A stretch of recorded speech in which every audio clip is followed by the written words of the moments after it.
నమస్తే, నేను మీ శివకృష్ణ బోరాడ. ఎగ్జామ్స్ అంటే చిన్న పిల్లల నుంచి పెద్దవాళ్ళ వరకు కూడా ప్రతి ఒక్కరికి సాధారణంగా భయం ఉంటుంది. భయం లేని వ్యక్తి అంటూ ఎవరు ఉండరు. కాకపోతే ఏంటంటే ఆ భయాన్ని మనం యొక్క మానసిక స్థితిని బట్టి మనం దాన్ని అధిగమించవచ్చు.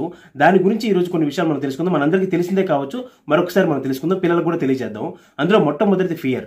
ఎప్పుడైనా గుర్తుపెట్టుకోండి, భయం ఏం చేస్తుందంటే మనలో ఎంత నాలెడ్జ్ ఉన్నప్పటికీ కూడా, ఎంత బాగా ప్రిపేర్ అయినప్పటికీ కూడాను ఒక్కసారి కనుక భయం మొదలైంది అంటే మరుక్షణం మనకు ఉన్నటువంటి నాలెడ్జ్ ఏదైతే ఉందో మొత్తాన్ని మర్చిపోతాం, పూర్తిగా మళ్ళీ స్పాయిల్ అయిపోతాం. కాబట్టి మనం ఆ భయాన్ని ముందు అధిగమించాలి. అది అధిగమించాలంటే మనం ఒక విషయం గుర్తుపెట్టుకోవాలి. First we do our duty, God will give good results for అస్.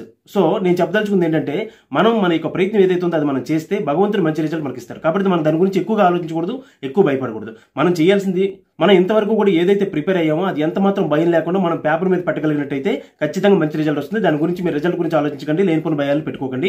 కాబట్టి మొట్టమొదటి భయాన్ని అధిగమించండి. ఇంకో విషయం ఏంటంటే సాధారణంగా నాకే భయం ఉందేమో, నేనే ఇలాంటివి అంటే భయపడతానేమో అన్న ఆలోచన మర్చిపోండి. ఎందుకంటే భూప్రపంచంలో ప్రతి ఒక్కరికి భయం ఉంటుంది. భయం లేకుండా ఎవరు ఉండరు. ఒక స్టేజ్ పైన ఏదైనా మాట్లాడేటప్పుడు కావచ్చు, ఎగ్జామ్ రాసేటప్పుడు కావచ్చు, ఏ సందర్భంలో సరే కొత్త పని మొదలు పెట్టేటప్పుడు సాధారణంగా భయం వస్తుంది. కాబట్టి ఆ భయాన్ని అందరితో పాటు మనకు ఉంది కాబట్టి మనం కూడా దాన్ని అధిగమించవచ్చు అని చెప్పేసి ఈజీగా దాన్ని అధిగమించండి. ఏంటంటే మంచి నిద్ర మనకి ఖచ్చితంగా అవసరం. నిద్ర కనుక సరిగ్గా లేకపోతే మనం ఎగ్జామ్ రాసేటప్పుడు మనకి ఎక్కువ స్ట్రెస్ అనేది ఇంకా ఎక్కువ ఫేస్ చేయాల్సి వస్తుంది. కాబట్టి శరీరానికి ఎంత రెస్ట్ ఉంటే అంత మంచిది. అలానే మీరు చదివింది ఏదైతే ఉందో అది శరీరానికి రెస్ట్ ఇవ్వడం వల్ల ఆ తర్వాత మరుసటి రోజు మీరు ప్రశాంతంగా ఉండడం వల్ల ఈజీగా ఎగ్జామ్ రాయొచ్చు.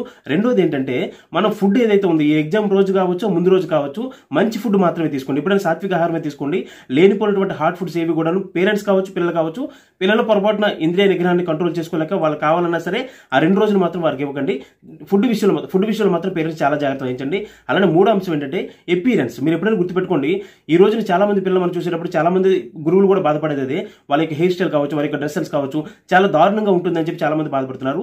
ఇది మాత్రం ఎగ్జామ్ హాల్కి వెళ్ళేటప్పుడు మాత్రం ముందుగానే పేరెంట్స్ గుర్తుపెట్టుకోండి, మంచి డ్రెస్ అపియరెన్స్ ఉండాలి. ఎప్పుడు కూడా చాలా సాఫ్ట్గా ఉండేటట్టు మంచి డ్రెస్ అపియరెన్స్ ఉండాలి. అలాగే రెండోది ఏంటంటే హెయిర్ స్టైల్ మాత్రం చాలా పాజిటివ్ వేలో ఉండేటట్టు మాత్రం చూసుకోండి. ఎందుకంటే ఎప్పుడైనా పొరపాటు వాళ్ళు మంచి వాళ్ళైనా సరే, పిల్లలు మంచి వాళ్ళైనప్పటికీ కూడాను వాళ్ళ డ్రెస్ సెన్స్ కానీ అపియరెన్స్ కానీ బాగోకపోతే, ఎవరైనా మిస్టేక్ చేస్తే మొట్టమొదటి ఏంటంటే ఇన్విజిలేటర్ కావచ్చు, స్క్వాడ్ కావచ్చు, మొట్టమొదటి చూసి చూడగానే బ్యాడ్ ఇంప్రెషన్ కనుక పిల్లల మీద ఉండదంటే మాత్రం ఖచ్చితంగా పక్కవాడు తప్పు చేసినా కూడా ఈయన మీద కూడా ఎక్కువ ప్రభావం ఉంటుంది. కాబట్టి లైఫ్ మొత్తం స్పాయిల్ అవుతుంది. కాబట్టి వాటి మీద కూడా ఖచ్చితంగా కేర్ తీసుకోండి. తర్వాత అంశం ఏంటంటే మెంటల్లీ ఫిట్ గా ఉండడం ముందుగానే నేర్పించండి పిల్లలకి. ఏంటంటే ఎగ్జామ్ హాల్లో అడుగు పెట్టగానే విపరీతమైన స్ట్రెస్ ఉంటుంది. కాబట్టి ఆ స్ట్రెస్ పోగొట్టుకోవడం కోసం ఖచ్చితంగా ఒక 5 నిమిషాలు మెడిటేషన్ చేయడం అలవాటు చేయండి. అది ఎలా అంటే బ్రీతింగ్ మీద కాన్సన్ట్రేషన్ కావచ్చు, లేకపోతే మీకు ఇష్టమైనటువంటి దైవం ఏదో ఒకటి ఉంటుంది. ఆ సపోర్ట్ అనేది మోరల్ సపోర్ట్ మనకి ఇస్తుంది. కాబట్టి ఆ దైవాన్ని స్మరించుకోవడం కావచ్చు. దైవం మీద మీకు నమ్మకం లేకపోతే మీరు ఏదైనా బ్రీతింగ్ మీద కాన్సన్ట్రేషన్ పెట్టి ఒక 5 నిమిషాలు అంటే మీ యొక్క మానసిక స్థితిని కంట్రోల్ చేసుకునేటట్టు పిల్లలకి ఇంటి దగ్గర గైడ్ చేసి పంపించండి. ఎగ్జామ్ సెంటర్ లో కూర్చోగానే ముందు రిలాక్స్ అవ్వడం అలవాటు చేయండి. అలానే ఎవరితో మాట్లాడొద్దని చెప్పండి. ఎందుకంటే మనం ఆ టైంలో కనుక మాట్లాడుతూ డిస్కస్ చేసేటప్పుడు మనకి తెలియకుండానే ఇంకేది మనం ప్రిపేర్ అవ్వలేదేమో, అది ప్రిపేర్ అవ్వలేదేమో అని చెప్పేసి లేనిపోయిన ఆలోచనలు వస్తాయి. కాబట్టి మనం ఏదైతే ప్రిపేర్ అయ్యామో అది మనం పేపర్ మీద పెట్టాలనుకుంటున్నాం. అలానే పేపర్ మీద ఏదైనా రాసేటప్పుడు పేపర్ ప్రెజెంటేషన్ చాలా బాగుండాలి. టీచర్స్ అందరూ మీకు ఎలాగో గైడ్ చేస్తారు. మనం గుర్తుపెట్టుకోవాల్సిందంటే మనకి ఏది బాగా వచ్చో అది ముందు అటెంప్ట్ చేయండి. అలానే మన యొక్క ప్రెజెంటేషన్ ఏదైతే ఉందో, బోర్డర్స్ కావచ్చు, లేకపోతే మనం రాసే విధానం కావచ్చు, సైడ్ హెడ్డింగ్స్ కావచ్చు, ఇవన్నీ కూడా చాలా జాగ్రత్త వహిస్తూ చాలా క్లీన్ గా రాయడం అలవాటు చేసుకోండి. ఒకవేళ ఏదైనా మిస్టేక్ వస్తే మాత్రం క్రాస్ చేయకుండా చాలా సింపుల్ గా ఒక లైన్ తో మాత్రమే క్రాస్ చేసి అక్కడ బార్డర్ క్రాస్ చేసి తర్వాత నెక్స్ట్ ఏదైతే క్వశ్చన్ ఉందో అది చాలా ప్రశాంతంగా రాయండి. ఎందుకంటే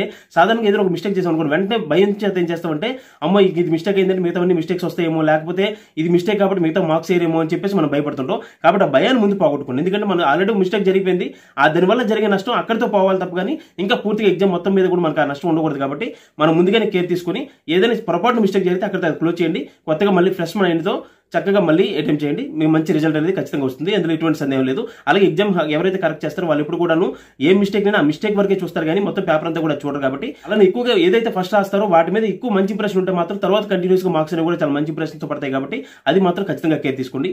కాబట్టి ఈ విషయాలను కూడా గుర్తుపెట్టుకుని చాలా బాగా ఎగ్జామ్స్ రాస్తూ మంచి రిజల్ట్ సంపాదించాలని చెప్పి అందరికీ కూడా భగవంతుడికి అనుగ్రహం ఉండాలని చెప్పి మనస్ఫూర్తిగా కోరుకుంటూ ధన్యవాదాలు. జై Hind. Finally all the best my dear friends. Thank you. నమస్తే.